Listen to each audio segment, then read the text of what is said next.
Bonsoir Adèle, Bonsoir. vous êtes venu dans la team, deuxième émission, très content de vous recevoir. À la base, on devait recevoir une personne, mais je vous remercie d'avoir accepté mon invitation. On va revenir sur ton parcours ce soir. Un parcours intéressant. C'est pour ça que je suis voulu que tu sois là ce soir. Déjà, comment vas-tu? Bah écoute, moi ça va très bien. Ce week-end, avec le U15, on a gagné un match important en Coupe Nouvelle-Aquitaine. Ça nous a permis de se qualifier en quart de finale. Ensuite, voilà, on va préparer les prochaines échéances, pardon, et j'espère que ça sera des plus belles pour la suite. Éducateur, entraîneur, étudiant aussi. Je passe en ce moment ta formation du BMS. C'est plus dur de parler de ton parcours ce soir ou que celui de tes jeunes. Je pense que c'est plus dur de parler de mon parcours. Dans un premier temps, parce que c'est un parcours, je pense, qui est compliqué à la base. Voilà, ça n'a pas toujours été simple. Mais on peut dire aussi que le parcours était compliqué pour les jeunes parce que mon parcours et leur parcours sont liés, quoi qu'il arrive. Je suis entraîneur et eux sont les joueurs. Et quoi qu'il arrive, on sont liés.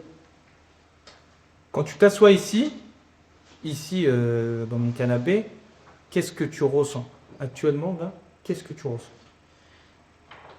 Actuellement, pour être honnête, je me sens comme chez moi. Voilà, si j'aurais les sur enlever, ça serait un peu mieux, mais honnêtement, je me sens comme chez moi, je me sens bien. Voilà. Euh, je pense qu'une petite tasse de café en plus à côté, ça serait pas mal. Et, et la télé en face, ça serait magnifique.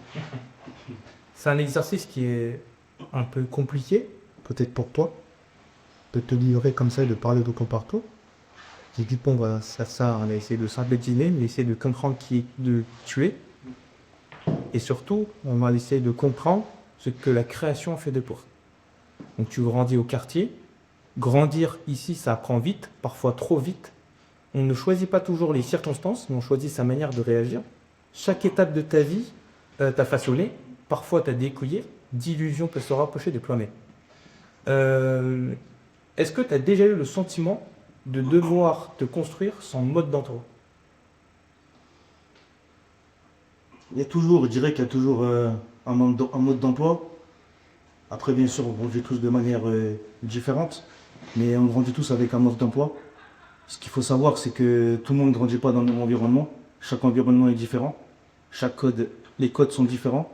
Et par contre, ce qui est important, c'est de s'adapter quand tu changes d'endroit, de sortir de sa zone de confort et avoir la capacité de s'adapter pour pouvoir s'intégrer euh, auprès des autres. Voilà. Ne pas avoir peur de parler avec l'inconnu ou de comprendre l'inconnu. Voilà. Donc chaque mode d'emploi est différent, mais je pense qu'au final, tout le monde est capable de s'adapter. Comme tu l'as dit, s'adapter, c'est un mot, c'est un truc que tu as réussi à faire tout au long de ta vie, t'adapter aux différentes circonstances. Euh,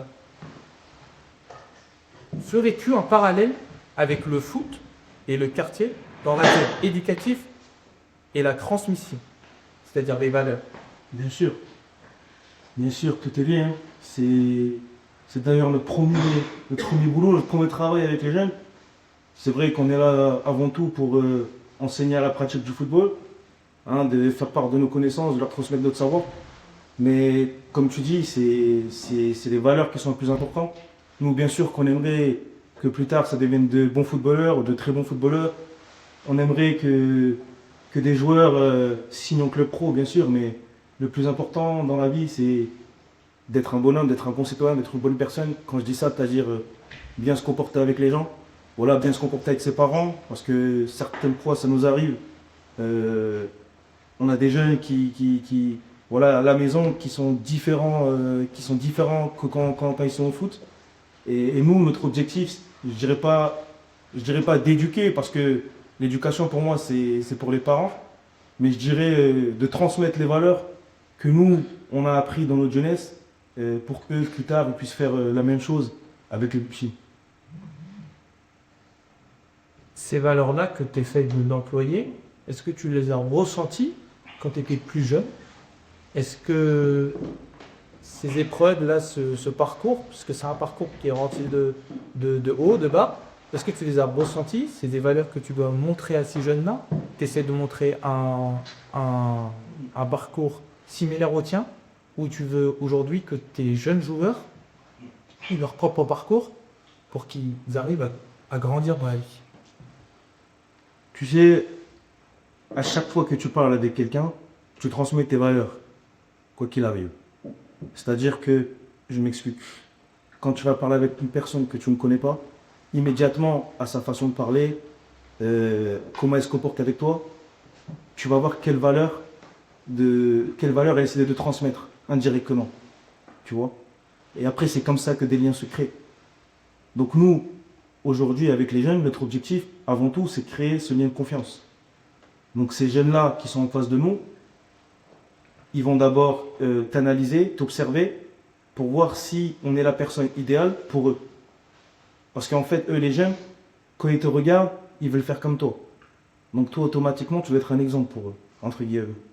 Donc si toi, à ta première approche, tu ne montres pas les bonnes valeurs directement, eux, plus tard, ils feront comme toi. Ils montreront les valeurs que toi, tu as montrées. Et j'insiste sur ça, c'est pour ça que moi, je trouve ça très important. Il faut avoir les bonnes valeurs. Il faut leur transmettre les bonnes valeurs. C'est-à-dire le respect de soi-même, dans un premier temps. Il faut toujours savoir se respecter, parce que si tu ne te protèges pas toi-même, personne ne va te respecter. Ensuite, il faut respecter les gens, parce que dans la vie, si tu veux qu'on te respecte, il faut respecter les gens. Voilà, nous on leur dit souvent que c'est pas en faisant, c'est pas en utilisant la violence ou c'est pas en utilisant des gros mots que les gens vont te respecter, c'est en respectant les gens que les gens vont te respecter. Après, il y a le vivre ensemble. Il faut que les jeunes ils comprennent que dans la vie, il faut savoir vivre avec les gens, mais il faut que les gens aiment vivre avec eux aussi. Et ça, tu le retrouves dans le partage. Nous, on a grandi dans un environnement où nos codes, c'était le partage, c'est-à-dire que tout ce qu'on a eu, on l'a partagé avec les autres. On vient de cultures différentes, c'est-à-dire que moi, ce que j'ai dans ma culture, je vais le partager avec quelqu'un qui vit une culture différente, et vice-versa. Donc l'objectif, il est là. C'est que les jeunes, ils grandissent avec ces mêmes valeurs, comme je te l'ai dit, et qu'ensuite, ils les transmettent plus tard aux plus jeunes. Parce qu'en fait, c'est comme ça qu'on construit une société aujourd'hui. C'est avec les valeurs, comme tu dis. Les valeurs, ces valeurs et principes, toi qui viens d'une famille algérienne et musulmane, tu as grandi dans des concepts, dans un cadre religieux, cadré. C'est quoi la première épreuve qui t'a obligé à grandir plus vite que les autres? Tout d'abord, on parlait d'éducation tout à l'heure, je te disais que l'éducation pour moi c'est propre aux parents. Eh bien, là ça en fait partie. Moi aujourd'hui si je suis l'homme que je suis, c'est parce que mon père m'a éduqué comme ça, parce que ma mère m'a éduqué comme ça, parce que mes grands-parents m'ont éduqué comme ça. Sinon je serais une personne différente. Tout à l'heure je t'ai dit aussi que nous les jeunes ils nous voient comme des exemples. Mais les parents sont aussi des exemples pour eux. Donc après c'est pas tout le temps, il ne faut pas généraliser. Mais si aujourd'hui un jeune il a un père, par exemple, qui se comporte pas bien, le jeune, automatiquement, qu'est-ce qu'il va faire? Eh bien, il va prendre les mêmes valeurs que son père. Donc moi, aujourd'hui, je suis l'homme que je suis, c'est que il y a un peu de mon père, il y a un peu de ma mère, il y a un peu de mes grands-parents, et ce qui fait moi l'homme d'aujourd'hui. Après, bien sûr, je suis musulman, je ne me cache pas, hein, c'est un honte pour moi. Je grandis dans une famille musulmane, j'ai été éduqué en tant que musulman. Et bien sûr, nous, notre religion, c'est une religion de tolérance, c'est une religion de paix. Et elle nous inculque aussi ces valeurs-là de respect, de vivre ensemble.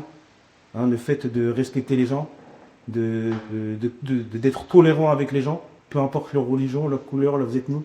Et c'est ça qui est important et c'est ça qui est beau aussi. Alors, t'étais pas le plus doué, mais tu étais toujours debout. Tu n'étais pas forcément celui qu'on mettait en avant, pas le plus talentueux, pas le plus démonstratif, mais tu tenais. Il y a un de tes proches qui disait sa force, c'est rester debout quand les autres abandonnent. Tu as souffert de ne pas être celui qu'on remarque en premier ou pas? Non, jamais. L'objectif, ça n'a jamais été ça n'a jamais été d'être le meilleur ou le premier à paraître mon équipe, peut-être. On va toujours être premier avec l'équipe, mais elle est là la différence. C'est que je veux être premier avec mon équipe, je ne veux pas être premier tout seul, sinon ça ne sert à rien. Parce que, ok, tu peux être premier, tu peux être le meilleur, Mais au final, quoi qu'il arrive, il faut la sentir tout seul. Et l'objectif, il est là aussi. C'est pas d'être le meilleur, mais d'être les meilleurs. Et là, la différence. C'est mieux qu'on est ensemble et pas qu'on est tout seul. Tu as toujours ces valeurs d'ensemble, de collectif. Donc c'est pour ça que c'est ça que tu as à devenir, à grandir, à émerger dans le foot. Dans le côté direction, entre guillemets. Rester debout, ça veut dire quoi concrètement dans ta vie? Dans un premier temps, je dirais que oui, c'est le foot qui nous réunit, c'est le sport qui réunit, parce que c'est un sport collectif, et puis c'est la base du sport, du football en général. Pour moi, rester debout, c'est, comme tu l'as dit, c'est ne jamais abandonner, c'est-à-dire que dans la vie, elle est faite comme elle est. Tu auras des échecs, hein, et tu auras toujours des échecs. Mais l'objectif, c'est de ne pas chuter. Parce qu'à partir du moment où tu chutes, c'est que tu doutes. Et si tu doutes, les gens, ils doutent de toi. Et donc là, ça revient à ce qu'on disait tout à l'heure. On parlait de lien de confiance. Voilà, à qui faire confiance, à qui pas faire confiance. C'est à partir du moment où tu doutes de toi, les gens ils doutent de toi, les gens ils n'ont plus confiance en toi. Et là, tu vas transmettre, tu vas faire paraître des ondes négatives, on va dire. Et c'est là où elle est la difficulté, c'est d'accepter l'échec. Il ne faut jamais accepter l'échec.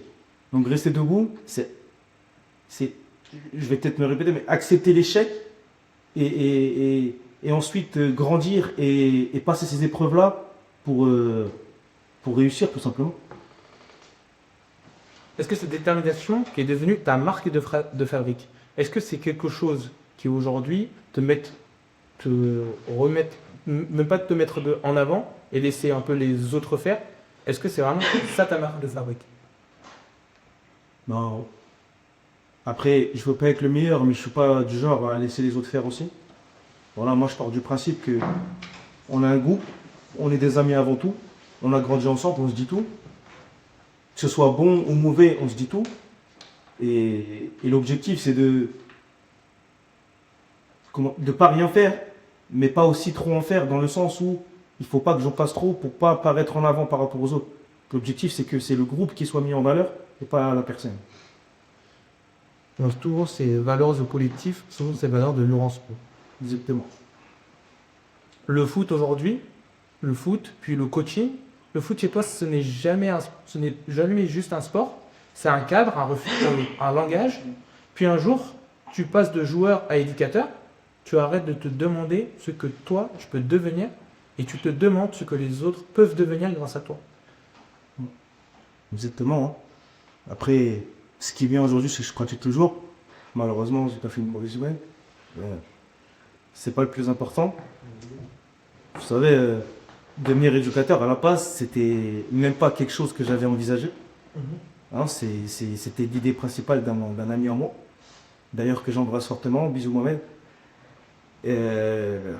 Au final, on a accepté. On a accepté avec Omar, qui est notre ami à nous, à aller faire éducateur avec les jeunes. Dans un premier temps, j'avoue que j'apprenais un peu parce que c'est un public que j'avais jamais rencontré. Moi, ce qu'il faut savoir, c'était à la base, j'étais étudiant en fac de droit, je joue au foot. Mais à aucun moment, je me suis dit que j'allais m'occuper de jeunes, que j'allais enseigner à la pratique du football. Parce que comme tu l'as dit, je n'ai jamais été un grand joueur. Donc moi, dans ma tête, indirectement, je me suis dit, qu'est-ce que je vais bien pouvoir leur apprendre? Est-ce que mes connaissances en termes de football vont suffire à ces jeunes pour qu'ils puissent progresser ensuite? Et puis après, comme tu l'as dit, le football, c'est un langage. Au fil du temps, on a appris qu'en fait, le fait d'être avec ces jeunes, ça allait au-delà du football. Donc oui, on leur apprend le football, mais d'une certaine manière, on leur apprend aussi la vie. J'ai pas encore 40 ans, 50 ans, mais j'ai une certaine expérience de la vie que eux n'ont pas encore. Et l'objectif, c'est peut-être qu'ils ne fassent pas des erreurs que nous, on a faites dans le passé. Alors, quand tu parles d'erreurs, c'est des erreurs d'éducation, certes. C'est aussi des erreurs dans la pratique aussi, mais aussi dans les décisions. Je peux dire un mot? Dans les décisions, moi, ce que je retiens, ce qui me vient à l'esprit directement, déjà, c'est dans le domaine scolaire. Voilà, après, malheureusement, on est dans une société, après ce n'est que mon avis, on n'est pas très bien accompagné après le bac. Voilà. Donc nous, notre objectif, en fait, c'est qu'eux prennent une décision de eux-mêmes, mais on est là aussi pour les accompagner. hein, on les accompagne dans le foot, mais on les accompagne aussi dans le domaine scolaire. Par exemple, aujourd'hui, nous on a des U15, on a des U12, mais on commence déjà à leur parler de leur orientation scolaire. C'est-à-dire qu'est-ce qu'ils veulent faire plus tard, qu'est-ce qui les intéresse. Parce qu'à cet âge-là, souvent, on ne sait pas ce qui nous intéresse, on ne sait pas ce qu'on veut faire. Mais nous, on leur explique qu'il faut quand même y réfléchir maintenant, parce que la vie, ça va vite, hein. Moi, je me rappelle, j'étais au lycée il y a 8 ans. Il y a 8 ans, je ne savais pas ce que je voulais faire. Et aujourd'hui, je vais en avoir 27 dans Ramon. Inch'Allah. Et tout simplement, j'ai pris des décisions dans cette partie-là de ma vie. Peut-être qu'ils n'ont pas été les bonnes. Après, je ne les regrette pas parce que c'est comme ça, la vie est faite comme ça. Mais nous, notre objectif, comme je te l'ai dit, c'est d'accompagner ces jeunes-là pour qu'ils puissent avoir, oui, leur choix, mais pour qu'ils puissent prendre des décisions et des bonnes décisions pour leur vie, pour leur avenir. Quand tu coaches, est-ce que tu parles parfois à la fin que tu étais? Certaines fois, ça m'arrive, effectivement. Voilà. Je dirais pas qu'on a des infinités avec certains jeunes, mais je dirais plutôt qu'on se reconnaît dans certains jeunes. C'est vrai que moi, dans les effectifs où je suis, il y a certains jeunes que je reconnais plus que d'autres.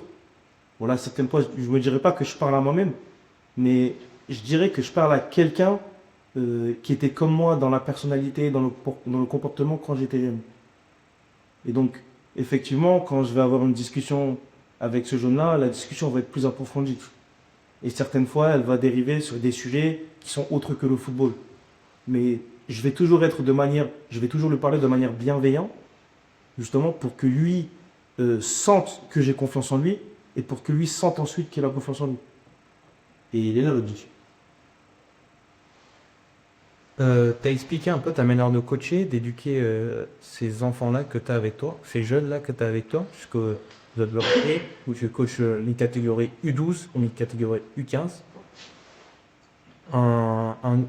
Est-ce que tu as trouvé un équilibre entre ces deux catégories? Est-ce que il y a une manière de coacher chez une équipe et une manière de coacher chez l'autre équipe? Pas forcément parler sportivement, pas parler du côté sportif, mais côté humain. Ouais, sur le volet éducatif, bien sûr que c'est totalement différent. La génération 2011, qui est la génération de 15, ils sont aujourd'hui en troisième, donc ils sont sur leur année de brevet. Et la génération 2014, qui sont les U12, ils sont sur leur première année de collège. Donc ouais, sur le volet éducatif, c'est complètement différent. Sur les sixièmes, on est encore sur des bébés chez certains. Hein, il y en a, bien sûr, qu'il y aura toujours 2-3 joueurs qui auront une certaine maturité par rapport au groupe.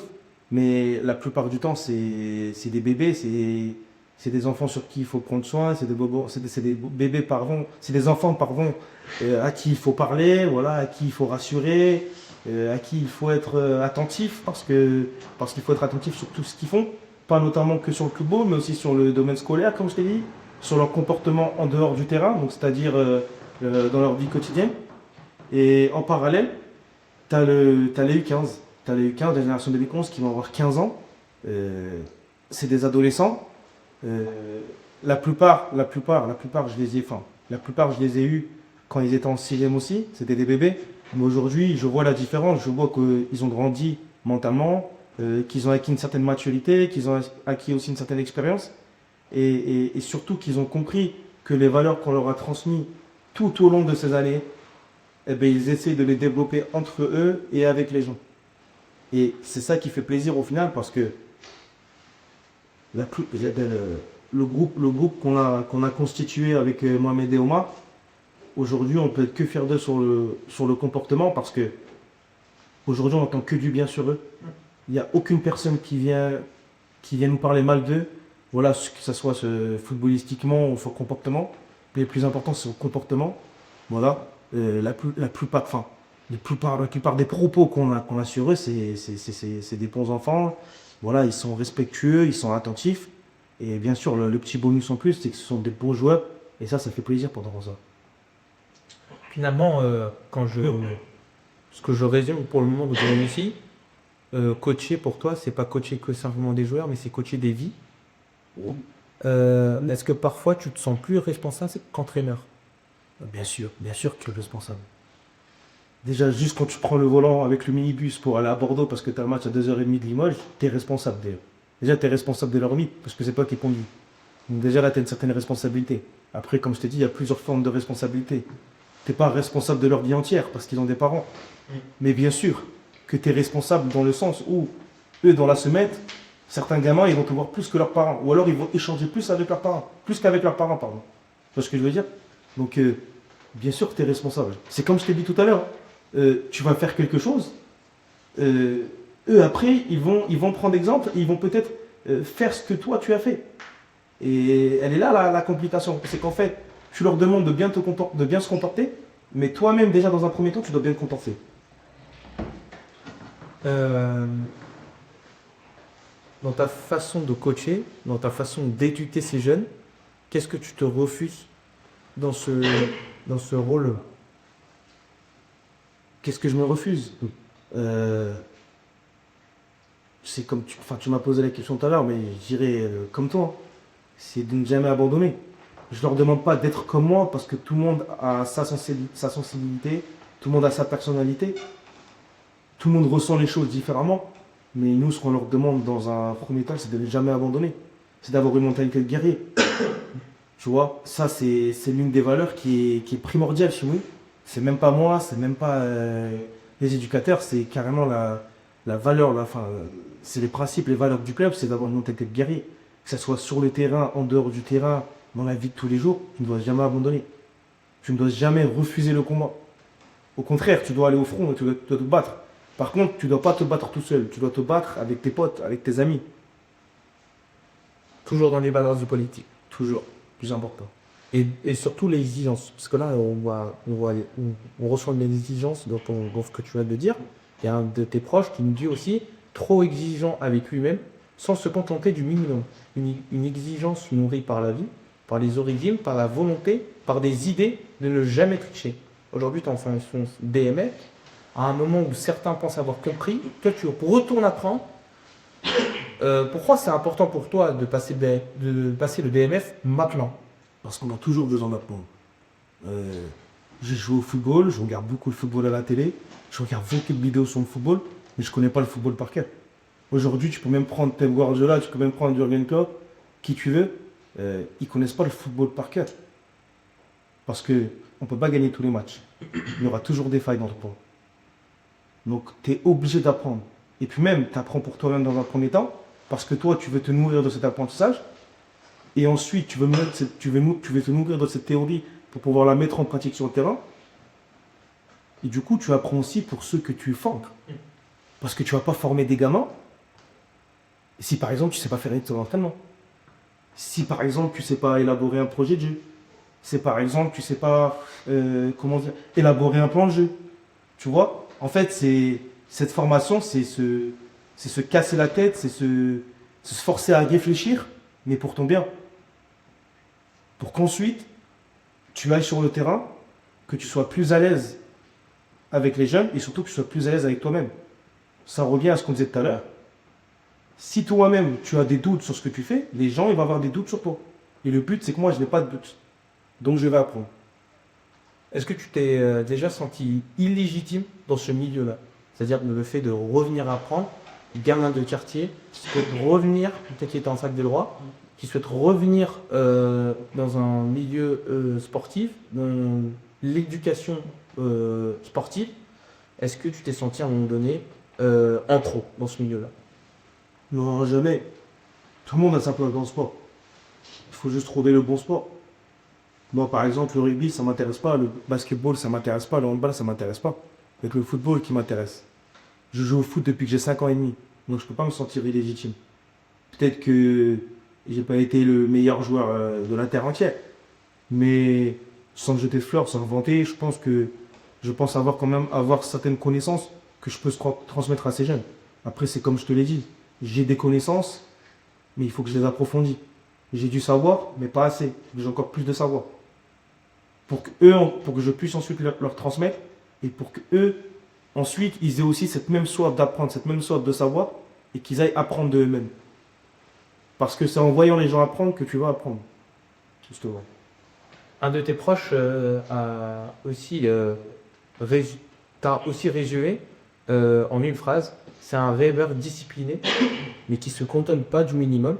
Est-ce que tu te reconnais dans cette définition? Bien sûr. Certaines fois, on me dit, on me le dit pas tous les jours. J'ai, je rêve trop. Mais c'est pas des rêves, c'est des ambitions. En fait, pourquoi se contenter du minimum quand on peut aller toucher le maximum?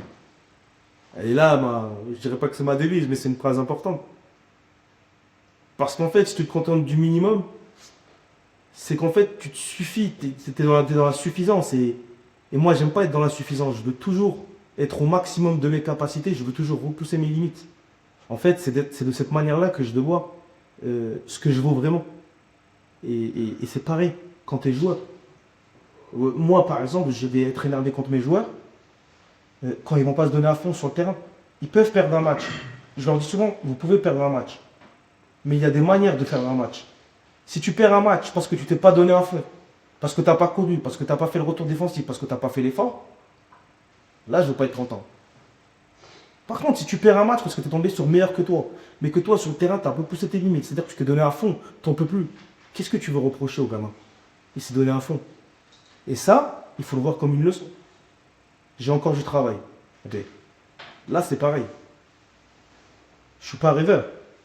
Je sais juste que j'ai encore beaucoup de travail à accomplir.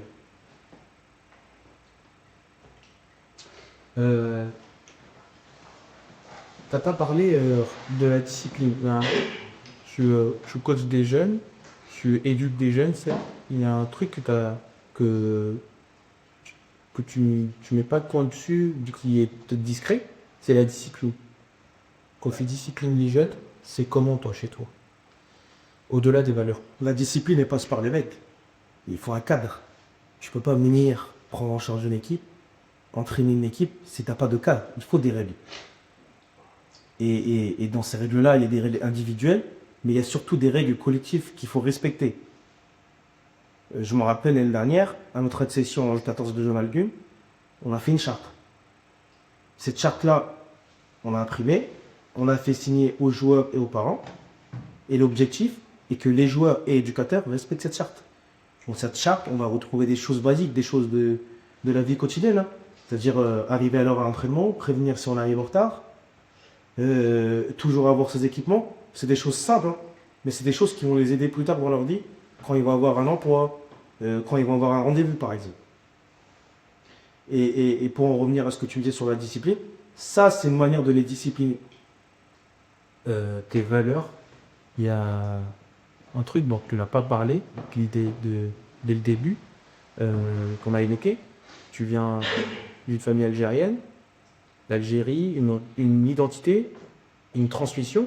L'Algérie, pour toi, n'est pas juste un pays qui a une racine, une force silencieuse, quelque chose qui te tient debout, même quand tu bouges autour.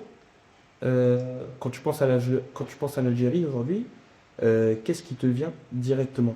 L'Algérie, c'est la terre de mes ancêtres. C'est la terre où mes parents sont nés, c'est la terre où mes grands-parents sont nés. C'est ma terre, c'est mon pays. Et je le dis avec fierté parce que je suis fier d'être algérien.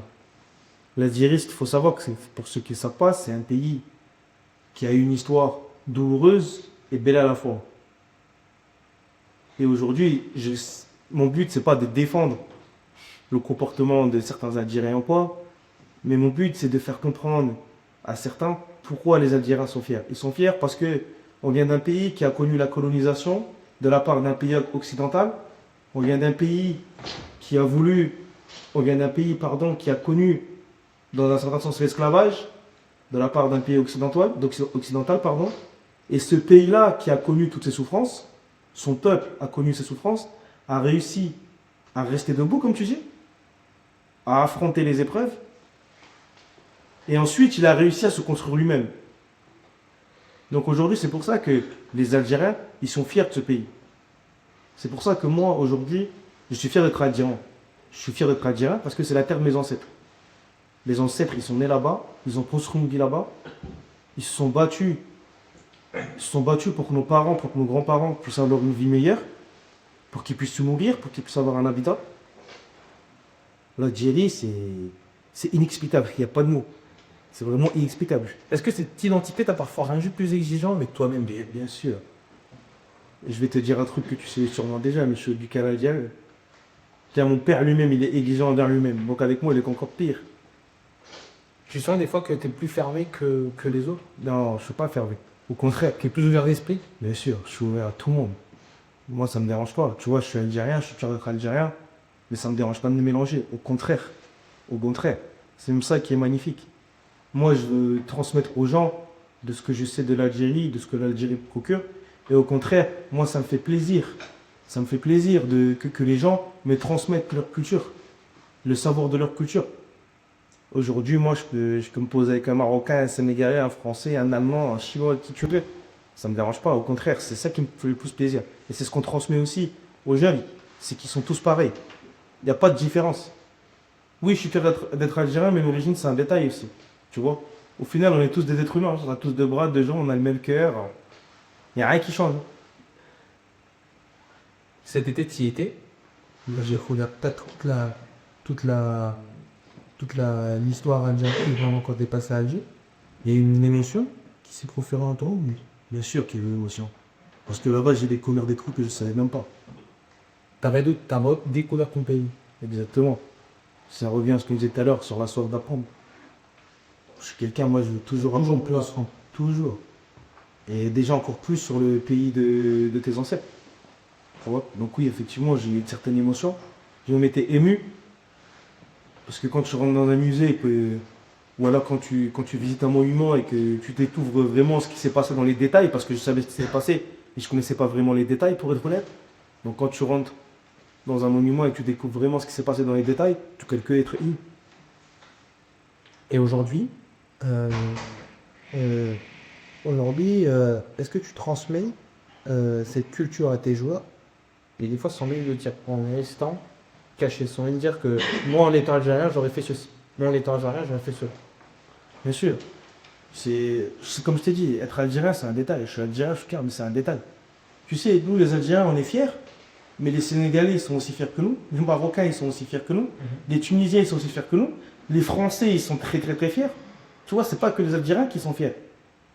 Tu vois? Et je pense qu'en fait, on se le dit pas assez, on se le dit même jamais, mais le fait que tous ces peuples, que tous les peuples du monde soient fiers de là où ils viennent, de là d'où ils viennent, eh bien, ça transmet ces jeunes, pardon, excusez-moi, euh, une certaine exigence en fait envers eux-mêmes.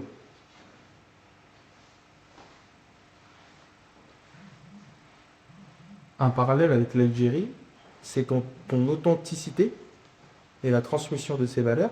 Ton combat, selon un de tes proches, ton combat, c'est de rester soi-même dans un monde qui récompense parfois le masque plutôt que la vérité.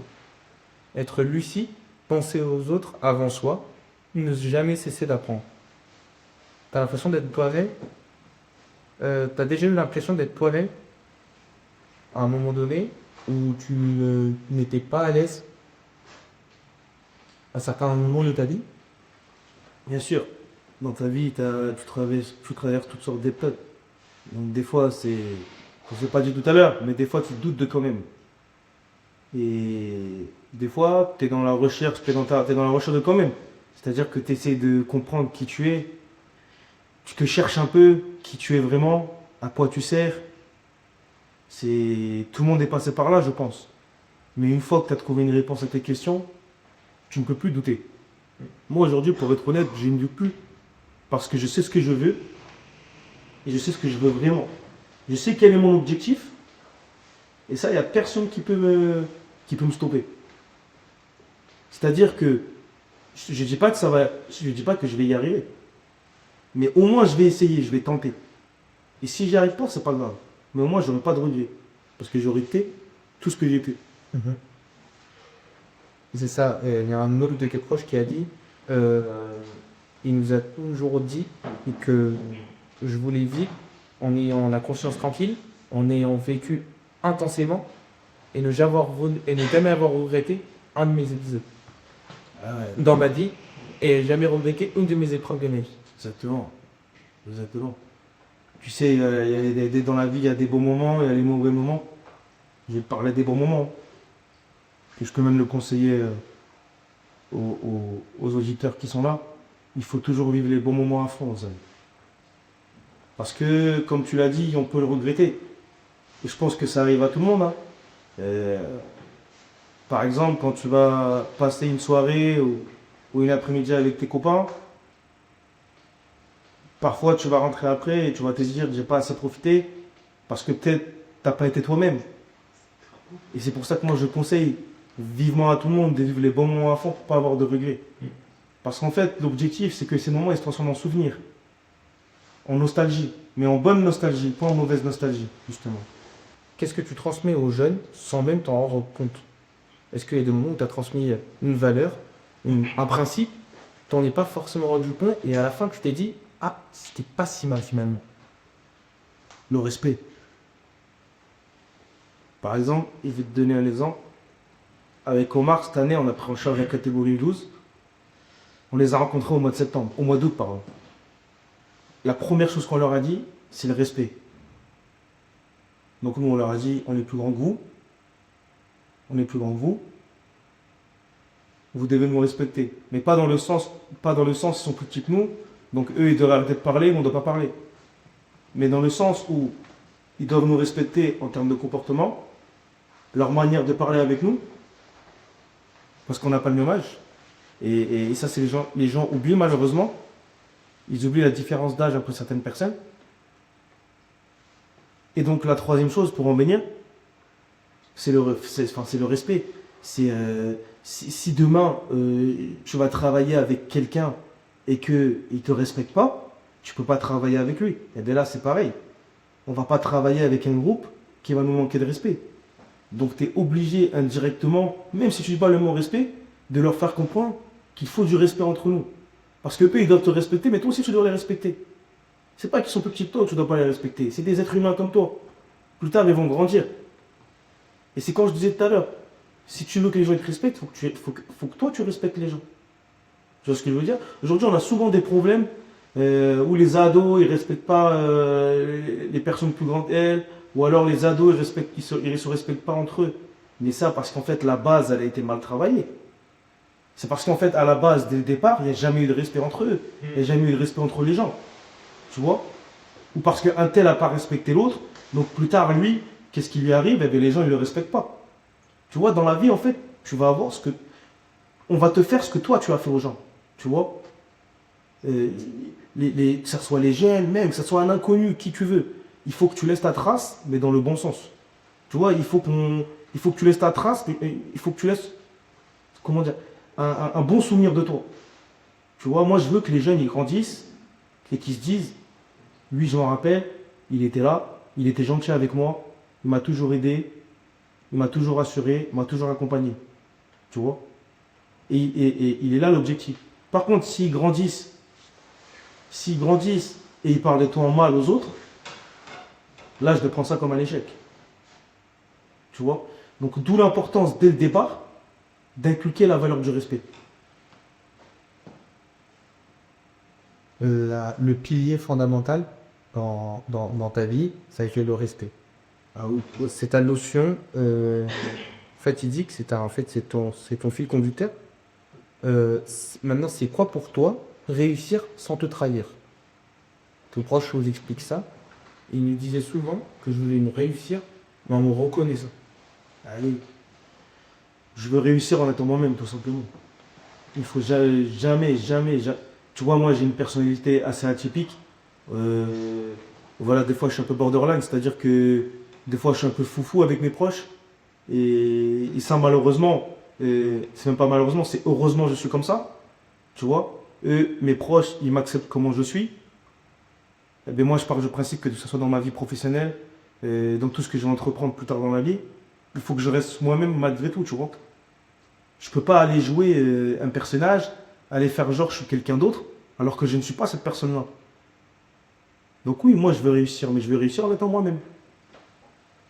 D'ailleurs, un moment dans ta vie, un proche à toi nous explique qu'en 2018, l'été 2018, il n'est pas têtu, mais à ce moment-là, il a décidé de faire le crève des quartiers jusqu'à ne parler à personne pour essayer de se reconstruire lui-même.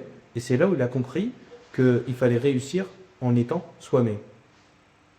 Tu te rappelles de ce moment-là, de cet été 2018?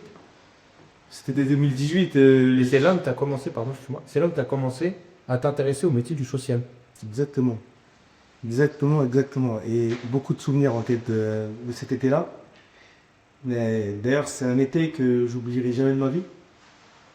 Dans un premier temps, je m'écarte un peu du sujet parce que il y a une rencontre très spéciale pour moi. Et je pense que cette rencontre m'a fait avancer. Ensuite, c'est vrai, il s'avère que j'ai découvert le métier du social par le biais d'un service civique dans le club du Val-de-Laurence, mais avec le district de la Haute-Vienne. Voilà. Et cette année-là, j'étais pas en grève, j'étais juste concentré. Voilà. Et c'est à ce moment-là que j'essaie de me chercher. J'essaie de me demander ce que je pouvais faire, à quoi je pourrais servir. Et c'est par le biais de ce service civique et de cette rencontre que j'ai faite cet été euh, que j'ai pu grandir, que j'ai pu apprendre de moi-même, apprendre des autres. Et c'est surtout grâce à ce moment-là que j'ai découvert qu'en fait, je voulais faire de ma vie le métier d'éducateur, c'est-à-dire aider les gens, être à leur écoute, être attentif. Voilà. Toujours être là en cas de besoin. Parce que aussi, en parallèle, c'est aussi un peu ma nature dans la vie de tous les jours. L'objectif, pardon, j'ai mis un petit.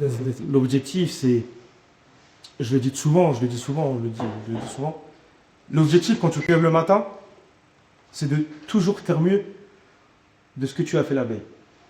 C'est-à-dire qu'aujourd'hui, tu as fait du bien, c'est bien, mais demain, il faut que tu te lèves et il faut que tu sois meilleur que la veille. Si aujourd'hui, tu as fait une bonne action, demain, il faut que tu en fasses deux. Si le lendemain, tu en as fait deux, après demain, il faut que tu en fasses trois. Et c'est comme ça qu'il faut penser, à mon avis. Donc au final, tu as été exigeant à un moment donné dans ta vie, mais tu as toujours été exigeant dans tes décisions. Ben oui, il faut. Tu sais, quand tu prends une décision, tu vas toujours te demander est-ce que c'est une bonne décision, est-ce que c'est une mauvaise décision. Moi, en tout cas, c'est les questions que je me posais au début. Mais, mais après, j'ai appris qu'il fallait pas, qu'il fallait jamais douter de ces décisions, qu'il fallait que je prenne une décision et que quoi qu'il arrive, il fallait pas que je regrette. Tu as parlé du Val de Laurence. Coacher aujourd'hui le club de son quartier, c'est pas une tâche facile, parce qu'on a sur les épaules, l'image du quartier, mais aussi l'image du club. Comment tu ressens aujourd'hui? Quel est ton sentiment de coacher aujourd'hui le club de son quartier final? Ce qu'il faut savoir, c'est que le club que tu vas coacher dans ton quartier, il sera automatiquement associé à l'image du quartier. Donc en fait, ça revient à ce que je disais tout à l'heure sur impliquer les valeurs, avoir un bon comportement, montrer une bonne image de toi, c'est montrer une bonne image du club. C'est aussi montrer une bonne image des personnes qui sont dans ce club justement.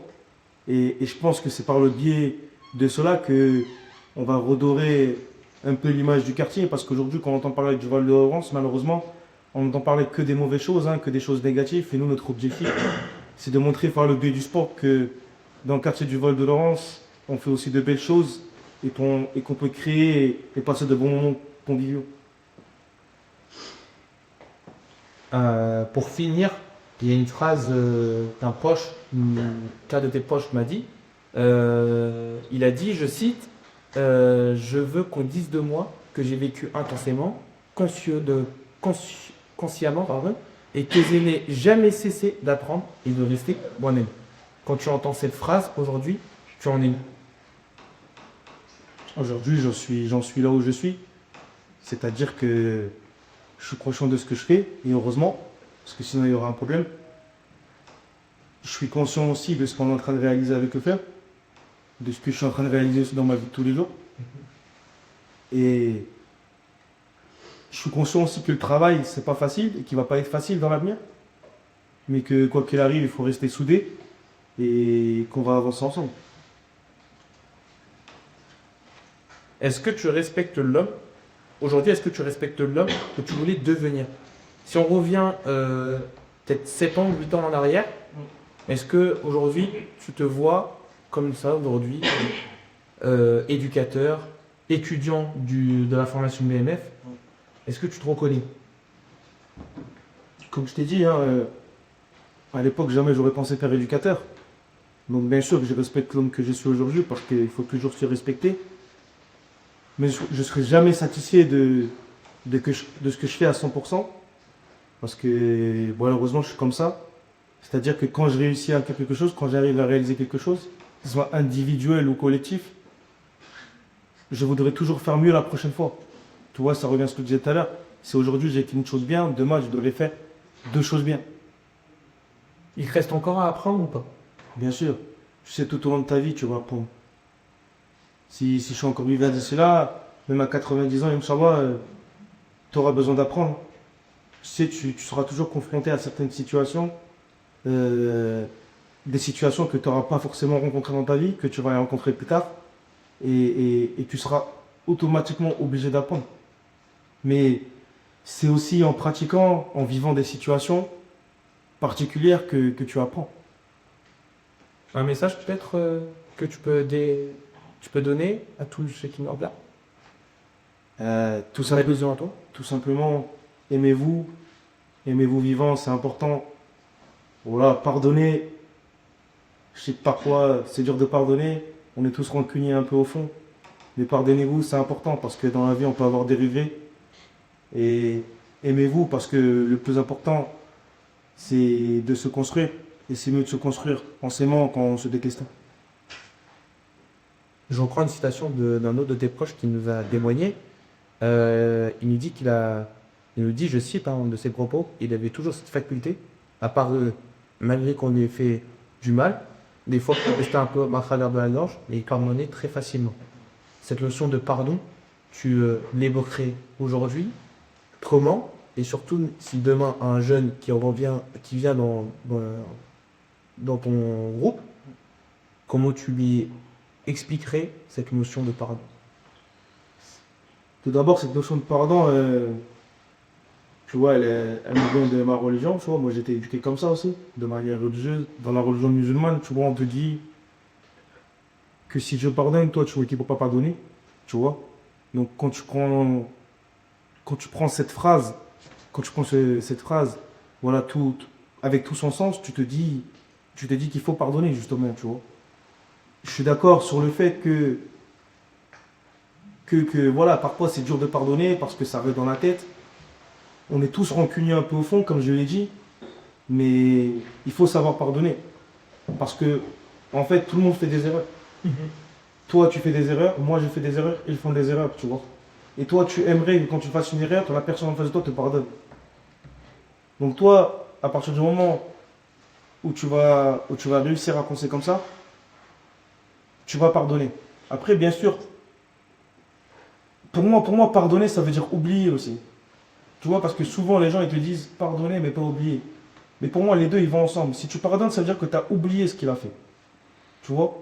Oublier dans le sens où la personne, tu vois, la personne, elle sait, elle regrette ce qu'elle a fait et elle ne va pas recommencer. Donc si elle va oublier de refaire cet acte-là, toi, il faut que tu oublies. Il faut que tu oublies l'acte qu'elle a fait pour pouvoir lui pardonner. Parce qu'un pardon, il ne peut pas être sincère, il ne peut pas être à 100% si tu as encore dans la tête ce que la personne t'a fait. Tu vois? Un débrief? Vous avez fait l'interview, tu peux te relever si tu veux. Il y a un truc qui reste, il y a un truc qui reste il y a un pilier fondamental, c'est le respect, mais on a un deuxième, c'est le collectif. Et tu arrives à joindre l'idée, elle est peut-être bon, pas mal. Bien sûr. T'as vu, en U12, par exemple, en U15, c'est bon. En U15, tu vois, Les valeurs sont impliquées en voilà, sur un U12, ça prend du temps, c'est normal. Parce que tu vois, ils découvrent une personne. Et comme tu dis, il faut qu'il y ait une confiance entre toi et les joueurs. À partir du moment où c'est une confiance, l'objectif, c'est pas de briser sur une confiance. Tu vois.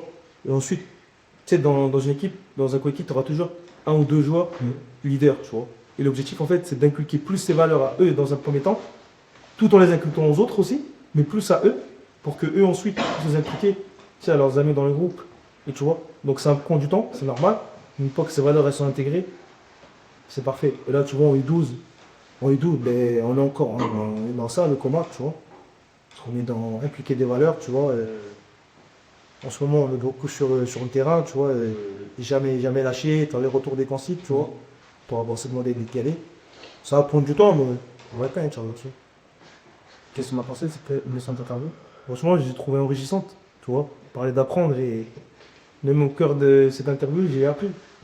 J'ai appris de toi, j'ai appris de nos amis qui sont là-bas et ça fait plaisir. En tout cas, merci à toi d'avoir participé à cette interview, de m'avoir un peu sauvé aussi. On se retrouve jeudi prochain, exceptionnellement. On retrouvera un autre invité jeudi prochain. Merci encore à mon agence automobile de nous avoir encore sponsorisé ce live-là. Et au CAP de nous avoir prêté ce local. Merci à vous. On se retrouve jeudi. Et bonne soirée à tous. Merci à vous.